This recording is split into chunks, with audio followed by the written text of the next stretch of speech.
deebinee jirra. Rabbiin inshallah nu haa qajeelchu. Ammatti mootu kaleessa karaan nu deemne sunu sirrii miti. Nuufuu rabbi nu haa dhiisu isin itti badina jechuun dhugaa jiru. Feetu fudhadha feetu deebi. Nuti amma ka gorsaa jirru dubartii. Miidhamaan dubartii. Ela amantanis amanuu baattanis. Hubannoodhaaf dubbachaa jirra waan ta'eef taap godhaa sheer koppiliinki godhaa sirrinna dhagaa. Ispeeshaalii ijoolleen Dubaay kana keessa jirta. Ji'aatti yookiin nama 3 nama 4 dhala. Ulfan mallee jechuudha. Ela ka kiniiniidhaan bahu daangaa qabaachuu baatullee kanneen ima dhalan kun har'a namni sun si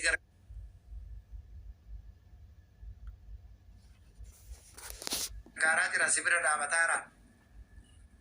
Fakkeenna garaan si hafe ji'a 4 ji'a 5 ga'e ulfa ji'a 5 barkiniini of keessaa baasisiin jaanam. Akkamii yaaddan naan ta'e? Be careful. Of eeggannoo godha. Of eeggannoon barbaachisummaa guddaa qaba. Of eeggannoon tokkoffaa lubbuu keetiif waagaa si kafalchiisa. Lubbuu keetiif layooti waagaa sitti. Dhageeffadha. Tokko. Yemmuu makkar nagara an makar. Yoo danda'amee jedhe wantoota akkanaa kanarraa of eeggannoo godha. Lammaffaa hojii keessan irratti xiyyeeffannaa godha. Namni hojjate, namni xaare, namni asiif achi jedhe milkaa. Nama waggaa tokkoof ji'a 5 mana tokkocha 2,000 dalagu beekan. Waggaa tokkoof ji'a 5 ijaazaa baay'oo jedhanu nama baa. Nama halkanii guyyaa. Nama kana faatu. Baba maskalun kun maal tahera sa'atu ko kana tak barrifatame wala arkis maskalu ala meegan warra keessa yeroo yoon bibne maskalu wal galchina jaba enu galchi wani sadibe mbenne akabada wanata tokko la faballese private account isa maskalu accounting kesisesi subaba. Aló. A ver. Allá.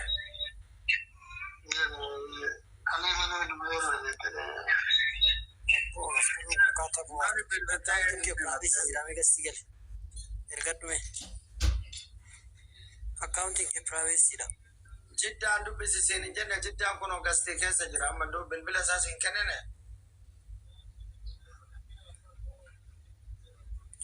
Maskalu ala me nama ana jidda robe ka jet follow go di la ko se bilbila ke ergivi dubbis.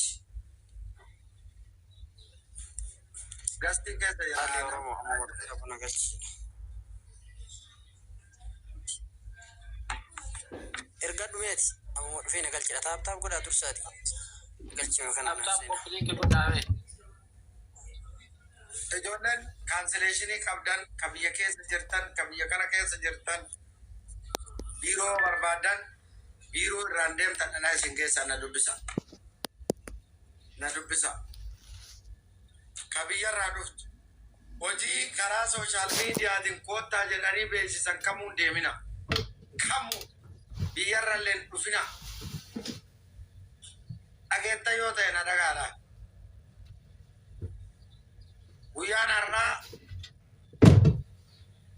namni tokko oduu shoo sirri guyyaa har'aa kana naa qaban har'aan booda namni tokko karaa dallaalaatiin biyyarraa ka'ee biyya kana dhufee biyyoottan garaagaraa irraa biyya kana keessa dhufee rakkoo takkallee yookaan himatu taate taqabbaa'inatti yelloo eenyulleen qeeban himamaa jira aweernasiin kennamaa jira kallattiilee garaagaraati torbaan tokko keessa akka imbaasii fi koominiitii biyya kanatti waltajjii guddaa qabu. Waltajjii kana beeksisa ani hojjedhaa namni tokko naafina. Waamicha community torbeedhaan dhufu keessa waamamu. Iddoon isaa lokeeshiniin addan baane adda baasee isinitti hima. Hin hafina rakkoo keessan ifaa fi bilisatti koottaa dubbadha. Ama mallaqaan nyaatamu du'aatiin ol qabatee kanneen biyya kana keessa jirtan rakkoolee jajjabaa kaasuu dandeenya jechuudha. Kanaaf waamichi nu godhamaa jira. Guyyaa waamichi godhamu kana nam tokko nafina. Andi isa hundaat qabu. beeksisa ana dalaga beeksisa ki hordofaatii lookeeshinii beeksisuma jala isinii kaaya gadi tuutanii gaafa isin dhuftan gaafii gaafatamuu qabu qofa gaafadha. Asirra mariyaan akkuma guyyaan nuu qabame rakkoolee armaan dura haasaa turre kallattii furmaata maal ta'uu akka qabu akkamiin nu bira dhaabachuu akka qaban warroota biyyarraa nama fidanii nama dararan warroota mallaqa namaa mallaqa gurguddaa bifa hawaalatiin fuudhanii dhoorgatan kana kara kaafne gartuu nooyii ijaaramee imbaasii jalatti jechuudha. Halkanii guyyaa akka irratti hojjetu sirriitti kaasuu qabna. Kanaaf waamicha kana hin hafina yaa waaxanaan mala nu baasa. Waamicha akka nu godhan gaafataa jirra. Guyyaan isaa hin murtaa guyyaa murtaa'e kana isinitti himna beeksisa hin dalayna hin hafina. Haasaa akka jirru akka jiraata biyya kanaati. Aandi isa hundaat qabu. Hin hafina. Abbaan iyyatu wallaan birmata jaran.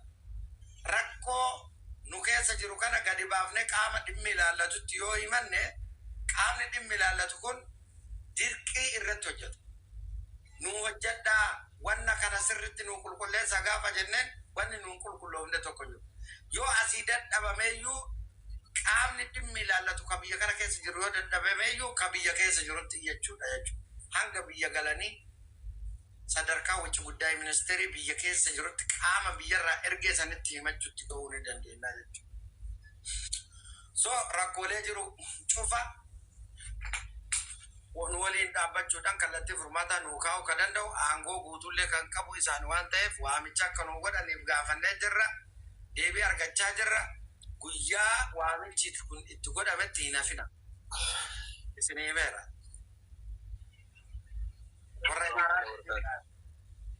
Taaptaap godhaa sheer koppiliin godha. Abdurroo kana dubbisee. Assalamu alaikum. Waalaikum salaam. Maal goote dubbii kiyya sanne bara har'atti guyyaa sadii faazarii fudhatanii daggala jira beektee faazarii himatanii jechuudha mucaan. Maaltu baadhii dura ana yaadachiisi. Samoona darbe ragaa hunda si ergeetiin inni bilbiltee fi bilbilli isaa kallattiidhaan dalaguu dide karaa waanti malee. Wannoo kan xumura bilbila keetiin xumura bilbila keetiin dijiitii afrannatti. 90 takka 14. 50 takka 14.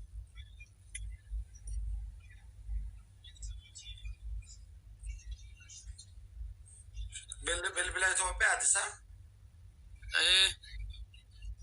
Duwwaa 934 jedhee eegale.